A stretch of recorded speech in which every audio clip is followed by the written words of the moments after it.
Hello students, welcome to my YouTube channel A one target. दोस्तों, आज हम लोग जय प्रक्रम पाठ का पार्ट 2 करने जा रहे हैं। ओके, जो लड़के आज पहली बार हमारे क्लास को ज्वाइन कर रहे हैं उनकी जानकारी के लिए मैं बता दूं कि पार्ट 1 इसका ऑलरेडी अपलोड हो चुका है। प्लेलिस्ट का लिंक डिस्क्रिप्शन में मौजूद है। जो लड़के नहीं देखे हैं वहां से देख के चीज़ों को समझते हुए चलेंगे।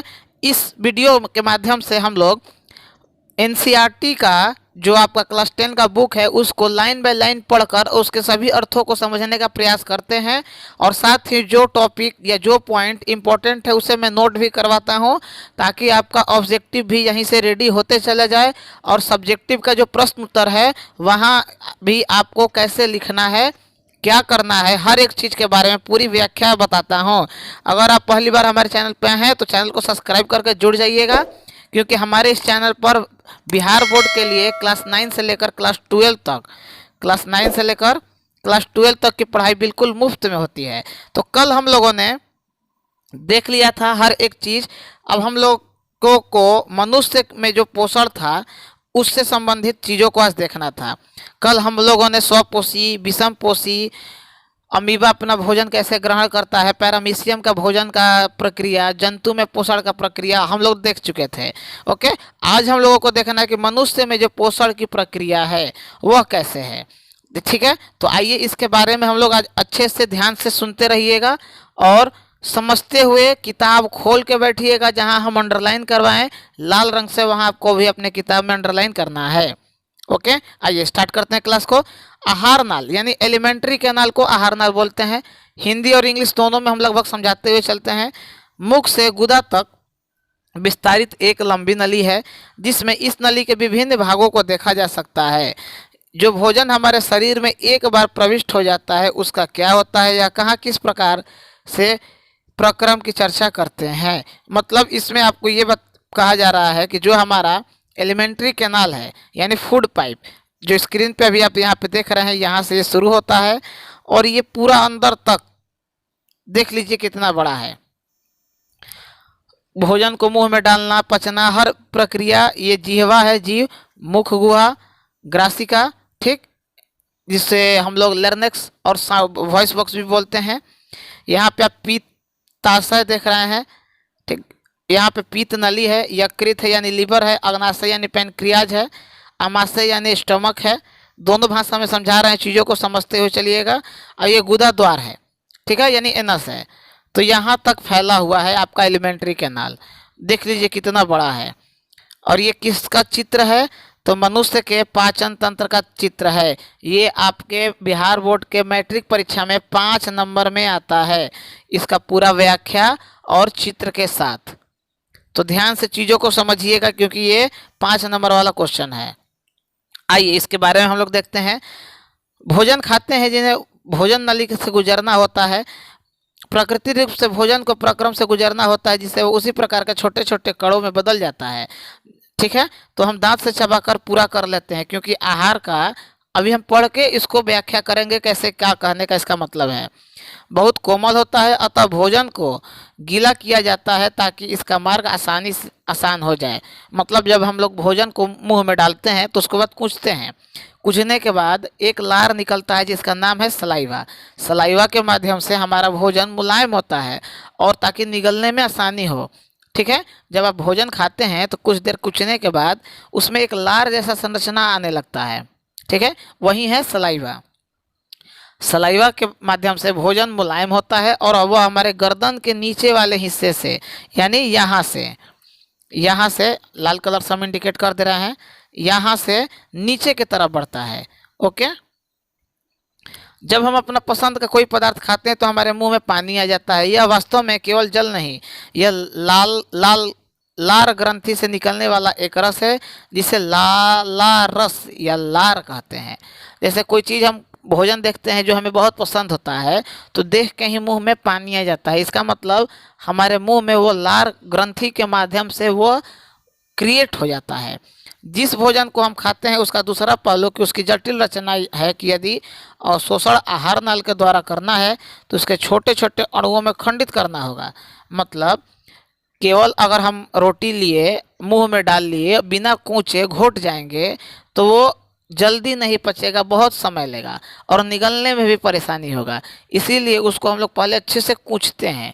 कूचने के बाद मुलायम होता है, मुलायम होने के बाद वो निगलने के लायक होता है और तब हम उसे घोट पाते हैं, ठीक, यानी निगल पाते हैं। यह काम जैव उत्प्रेरक के द्वारा किया जाता है जिसे एंजाइम कहते हैं। ठीक, यहाँ पे समझ गए कि एंजाइम किसे कहते हैं। तो किसी भी भोजन को छोटे छोटे अणुओं में खंडित करने का काम जिसका होता है जैव उत्प्रेरक के माध्यम से, उसे क्या कहते हैं, एंजाइम कहते हैं। यहाँ पे अंडरलाइन कर लीजिए ये वाला लाइन, ठीक। लार में भी एक एंजाइम होता है जिसे लार एमाइलेज कहते हैं। ओके, यह मंड जलित अणु को सरल शर्करा में खंडित कर देता है।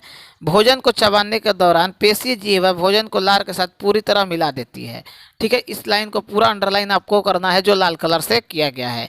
ठीक है, एमाइलेज क्या है कि एमाइलेज एक जटिल को अणु को सरल शर्करा में बदलता है, ठीक है, तोड़ के यानी खंडित करके। आइए, यहाँ आज समझना ज़्यादा है, ठीक है, तो ध्यान से चीज़ों को समझिएगा और ज़्यादा से ज़्यादा हो सके तो हम हरदम बोलते हैं कि किताब खोल के लाइन बाय लाइन आप भी पढ़ते रहिए, हम इधर से पढ़ ही रहे हैं। आहार नली के एक भाग में भोजन के नियमित रूप से गति उसके सही ढंग से प्रक्रम के लिए आवश्यक है। यही क्रमाकुंचन गति पूरी भोजन नली में होती है। मतलब इसको बोलते हैं पेरिस्टलेटिक मूवमेंट। मतलब भोजन अगर कोई यहाँ से खा रहा है, ठीक, यहाँ पे आइए चित्र पे देखते हैं। खाने के बाद यहाँ से खाने के बाद जब नीचे से आ रहा है मुलायम भोजन होने के बाद, तो इसी को बोलते हैं क्रमाकुंचन विधि, यानी इंग्लिश में पेरिस्टलेटिक मूवमेंट। ओके, अब ये यहाँ पे मुंह से आमाशय तक भोजन ग्रसिका या इन्फोगेस द्वारा खिलाया जाता है। आमाशय एक बहुत वृहत अंग है, आमाशय यानी स्टमक, जो भोजन के आने पर फैल जाता है। आमाशय की पेशियाँ भित्ति भोजन के एक अन्य पाचक रसों के साथ मिश्रित करने में सहायक होती है। मतलब जो पेट होता है वो बहुत बड़ा होता है और मुख से यानी मुंह से आमाशय तक भोजन कौन लाता है, तो ग्रसिका। याद रखिएगा, ऑब्जेक्टिव यहाँ पे रेडी हो गया, अंडरलाइन कीजिए। मुख से आमाशय तक भोजन ग्रसिका या इसोफेगस, ठीक है, ओ ई इसको बोलते हैं OESHPHOGUS ओसेफेगस, ठीक है, हिंदी में इसको बोलते हैं ग्रसिका। यहाँ पे इसको मिटा रहे हैं। ओके, ध्यान से समझते चलेंगे तो आपका आधा से चीज़ तो यहीं पे क्लियर हो जाएगा। ये पाचक कार्य आमाशय की भित्ति में उपस्थित जठर ग्रंथि, ठीक है, ग्रंथि यानी ग्लैंड, ये हाइड्रोक्लोरिक अम्ल एक प्रोटीन पाचक एंजाइम पेप्सिन तथा श्लेष्मा का श्रावण करते हैं। ठीक है, मतलब हाइड्रोक्लोरिक अम्ल कहाँ पाया जाता है, तो हमारे पेट में यानी HCl। ये क्वेश्चन पूछा जाता है कि हमारे आमाशय में कौन सा अम्ल मौजूद रहता है या पाया जाता है, तो कौन, HCl। ओके, अपने विचार में अम्ल और कौन सा कार्य करता है। सामान्य परिस्थिति में श्लेष्मा आमाशय के अंतर्गत आस्तर की अम्ल यानी एसिड से रक्षा करता है, जो हमें बहुधा वयस्कों को एसिडिटी अथवा अम्लता की शिकायत करने से सुना है। क्या इसका संबंध उपरोक्त वर्णित विषय से तो नहीं है। कहने का मतलब अब आप लोग यहाँ पे समझ जाइए कि जब हमारे पेट में बहुत देर तक भोजन नहीं रहता है तो यह HCl जो है यानी हाइड्रोक्लोरिक एसिड, ओके, ये क्या होता है, इसका स्राव ज़्यादा होने लगता है। ज़्यादा स्राव होने के कारण जो स्टमक है, मान लीजिए ये स्टमक है, तो इसके पेट जो, मान लीजिए पेट ही बोलिए, पेट समझिए अगर आसान भाषा में आप समझ पा रहे हैं तो इसकी दीवारों पर यह अम्ल फैलने लगता है और पेट में दर्द होने लगता है। इसीलिए हमें एसिडिटी हो जाती है तो हम लोग इनो पीते हैं। ठीक है, तो इनो क्यों पीते हैं, क्योंकि हमारा जो पेट का वातावरण है अंदर का वो कैसा हो जाता है, अम्लीय होता है। किस अम्ल की वजह से, तो HCl की वजह से। आइए नेक्स्ट, आमाशय से भोजन, एक मिनट यहाँ पे अपने आप आ गया। आमाशय से भोजन अब क्षुद्रांक में प्रवेश करता है, वह अवरोधिनी पेशी द्वारा नियंत्रित होता है। क्षुद्रांक आहार नाल का सबसे लंबा भाग है, अंडरलाइन कर लीजिए यहाँ पे, क्षुद्रांक आहार नाल का सबसे लंबा भाग होता है। अत्यधिक कुंडलित होने के कारण यह संयुक्त स्थान में अवस्थित होता है। विभिन्न जंतुओं के क्षुद्रांक की लंबाई उनके भोजन के प्रकार के अनुसार अलग अलग होती है। घास खाने वाले शाकाहारी का सेल्यूलोज पाचन के लिए लंबी तथा मांस का पाचन करने वाले का छोटा।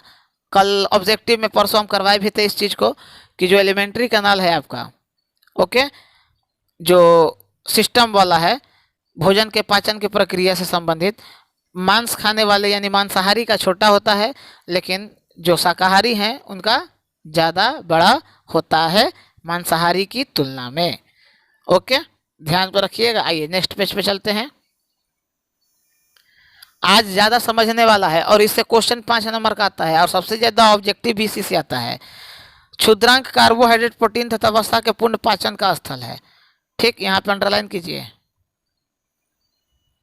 इस कार्य के लिए यह यकृत तथा अग्नाशय में श्रावण प्राप्त करती है।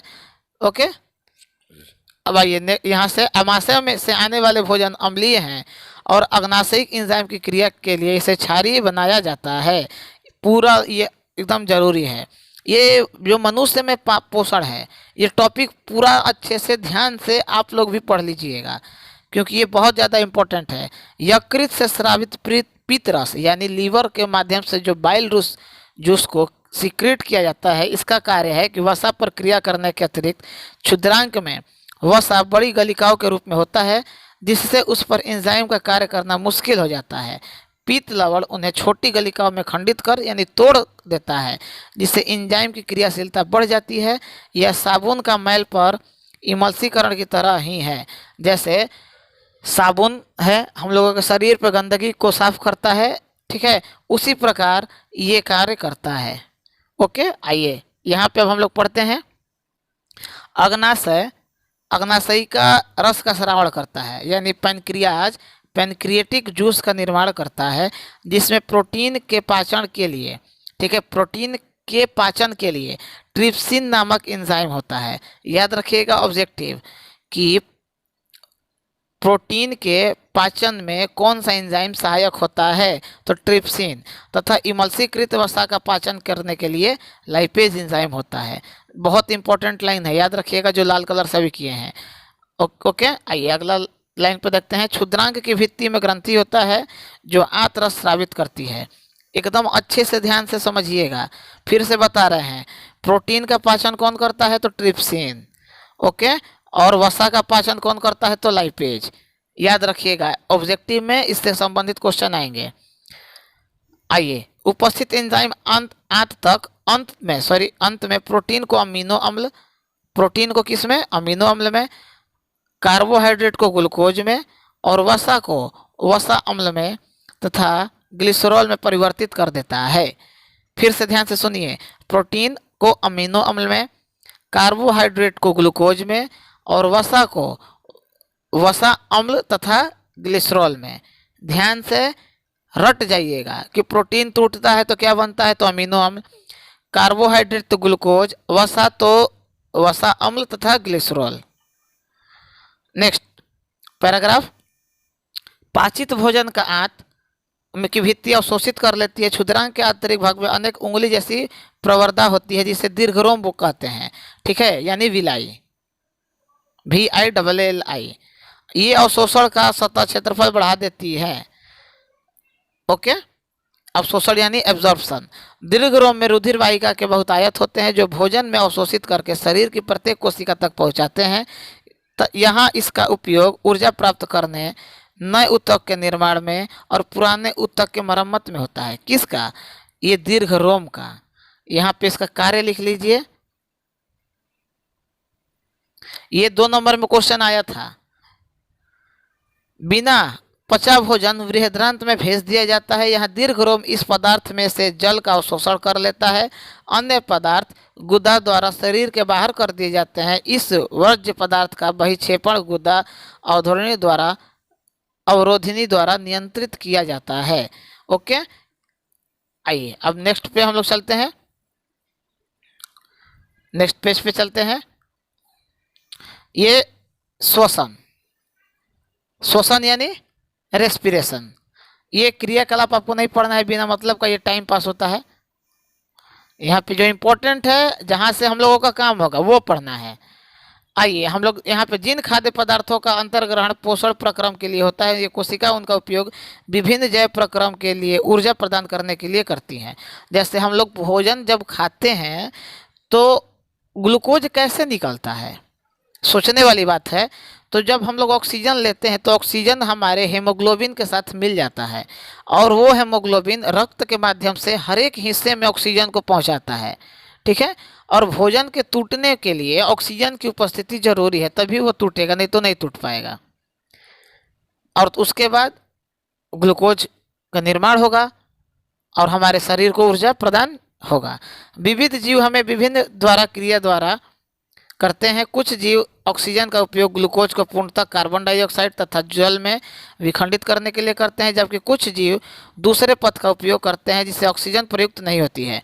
कल हम बताए थे वायविक और अवायविक यानी एरोबिक और एनएरोबिक रेस्पिरेशन ठीक वही है। तो जो ऑक्सीजन की उपस्थिति में टूटता है वो होता है एरोबिक यानी वायविक, और जो ऑक्सीजन की अनुपस्थिति में यानी मौजूद नहीं रहेगा उसमें ऑक्सीजन, तो उसको बोलते हैं एनएरोबिक यानी अवायविक रेस्पिरेशन। ठीक। अब यहाँ पे हम लोगों को देखना है जो इन सभी अवस्थाओं में पहला चरण ग्लूकोज का एक 6 कार्बन वाले अणु का 3 कार्बन वाले अणु के पाइरुवेट अम्ल में विखंडन है। यह प्रक्रम कोशिका द्रव्य में होता है। अंडरलाइन कर लीजिए, यहाँ से बहुत इंपॉर्टेंट है। इसके पश्चात पाइरुवेट इथेनॉल तथा कार्बन डाइऑक्साइड में परिवर्तित हो सकता है। यह प्रक्रम किण्वन के समय ईस्ट में होता है क्योंकि यह प्रक्रम वायु की अनुपस्थिति में होता है। अनुपस्थिति मतलब अब्सेंस ऑफ ऑक्सीजन, और अब्सेंस ऑफ ऑक्सीजन किस में होता है, तो इसे अवायविक श्वसन बोलते हैं यानी एनएरोबिक रेस्पिरेशन। पूरा ये अंडरलाइन कर लीजिएगा। पाइरुवेट का विखंडन ऑक्सीजन का उपयोग करके माइटोकॉन्ड्रिया में होता है। ठीक है। ये लाइन पूरा बहुत इंपॉर्टेंट है, एकदम एनसीईआरटी इतना सटीक लिखता है कि आपको समझने में थोड़ा सा ध्यान, हर एक लाइन में आंसर है इसका, हर एक लाइन इंपॉर्टेंट है। यह प्रक्रम 3 कार्बन वाले पाइरुवेट के अणु को विखंडित, आइए नेक्स्ट पेज पे चलते हैं, विखंडित करके 3 कार्बन डाइऑक्साइड के अणु देता है। ओके। दूसरा उत्पाद जल है। क्योंकि प्रक्रम वायु की उपस्थिति में होता है तो यह वायविक श्वसन कहलाता है। मतलब जो वायु की उपस्थिति में होगा वो वायविक कहलाएगा यानी एरोबिक कहलाएगा।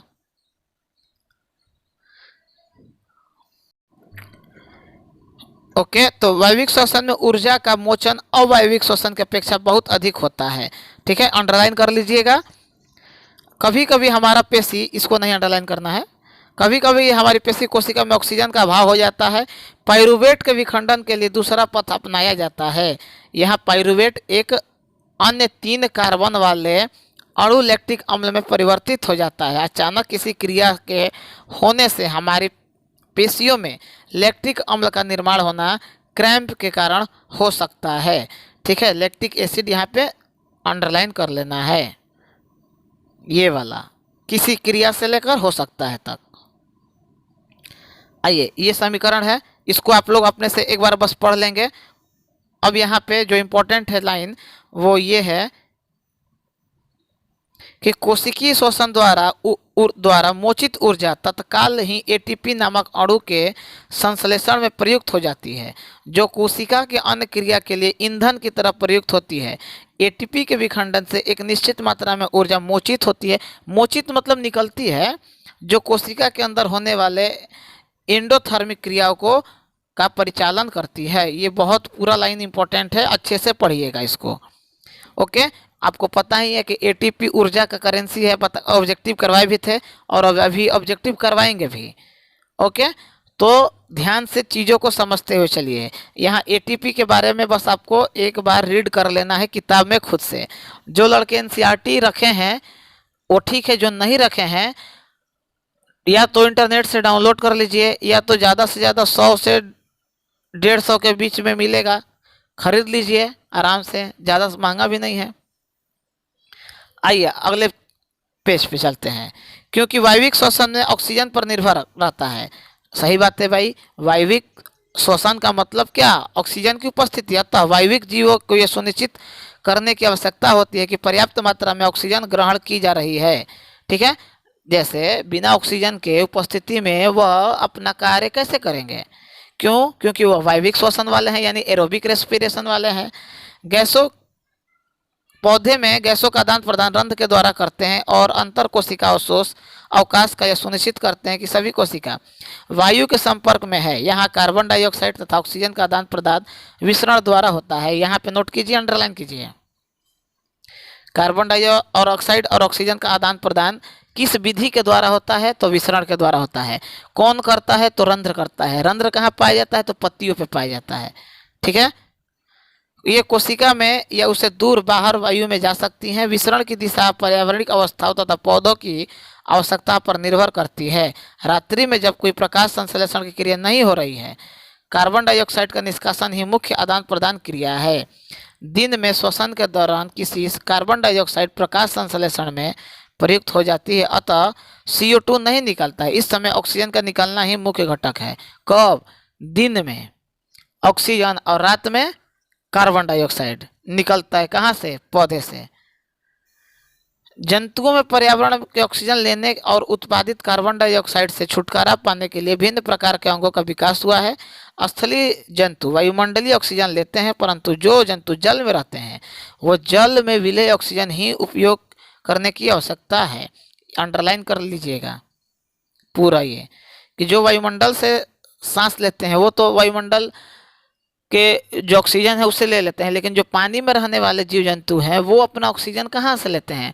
तो वह पानी में जो ऑक्सीजन घुला हुआ है, पता ही है आपका पानी का सूत्र क्या होता है? H2O। तो जो पानी में O है यानी ऑक्सीजन है, घुला हुआ है, उसी से वो अपना ऑक्सीजन प्राप्त करते हैं, जैसे मछली है। ओके, नेक्स्ट पे क्रियाकलाप को पढ़ना नहीं है। जो जीव जल में रहते हैं वो जल में विलेय ऑक्सीजन का उपयोग करते हैं। जैसा अभी हम बताएं, जैसे मछली है तो पानी में जो घुला हुआ ऑक्सीजन है उसी का उपयोग करती है, क्योंकि जल में विलेय ऑक्सीजन की मात्रा वायु में ऑक्सीजन की मात्रा की तुलना में बहुत कम होता है। ठीक है, यहाँ पे अंडरलाइन कर लीजिए कि जो जल में ऑक्सीजन की मात्रा होती है वो कम होती है वायु में जो ऑक्सीजन की मात्रा है उससे। इसलिए जलीय जीव की श्वास दर स्थलीय जीवों की अपेक्षा द्रुत होती है, यानी कम होती है। मछली अपने मुख के द्वारा जल लेती है और बलपूर्वक इसे क्लोम तक पहुंचाती है, जहां विलेय ऑक्सीजन रुधिर ले लेता है। ओके, मतलब जबरदस्ती देखते हैं कुछ देर के बाद मछली ऊपर आता है पानी से। क्यों? पर्याप्त ऑक्सीजन उसको पानी के माध्यम से नहीं मिल पाता है, तो वो वायुमंडल वाले ऑक्सीजन को लेके अपना काम पूरा करने का प्रयास करता है। स्थलीय जीव श्वसन के लिए वायुमंडल की ऑक्सीजन का उपयोग करते हैं। स्थलीय जीव यानी स्थल पर रहने वाले से हम लोग भी।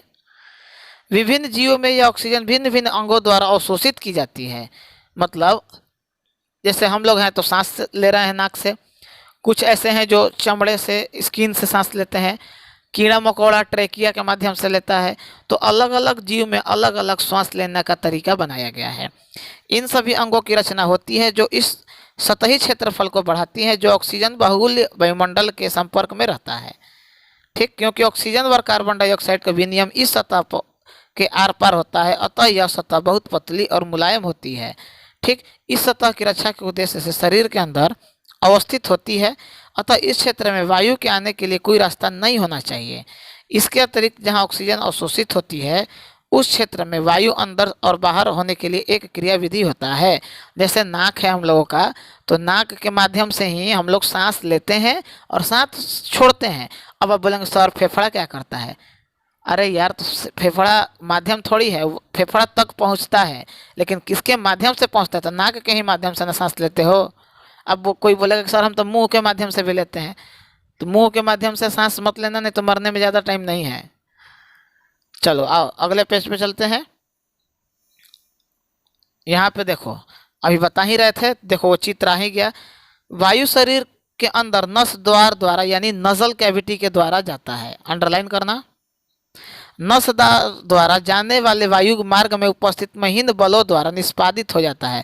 जो नाक में बाल होता है वह जो वायुमंडल में हवा के साथ साथ धूल कण होते हैं उसको रोक लेता है, जिससे शरीर में जाने वाली वायु धूल तथा दूसरी अशुद्धियाँ रहित हो जाती है। अब धूल को रोक लिया तो जो वायु गया वो साफ गया।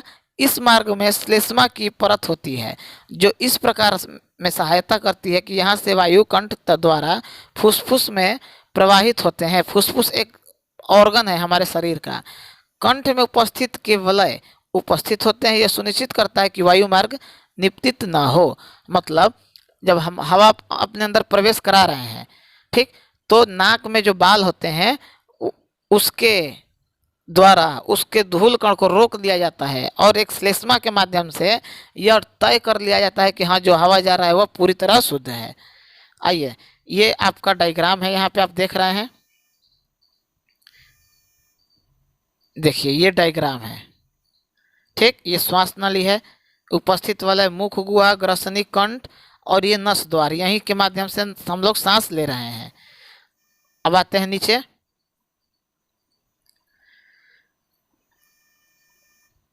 फुसफुस के अंदर छोटे मार्ग, यहाँ छोटे मार्ग छोटी और छोटी नलिका में विभाजित हो जाती है, अंत में गुब्बारे जैसी संरचना में अंतकृत हो जाती है, जिसे कूपिका कहते हैं। ठीक है, अंडरलाइन कर लीजिए यहाँ पे। फुसफुस के अंदर से लेकर कूपिका तक, कूपिका एक सतह उपलब्ध कराती है जिससे गैसों का विनिमय हो सकता है। कूपिका के भीतर में रुधिर वाहिका का विस्तृण जाल होता है।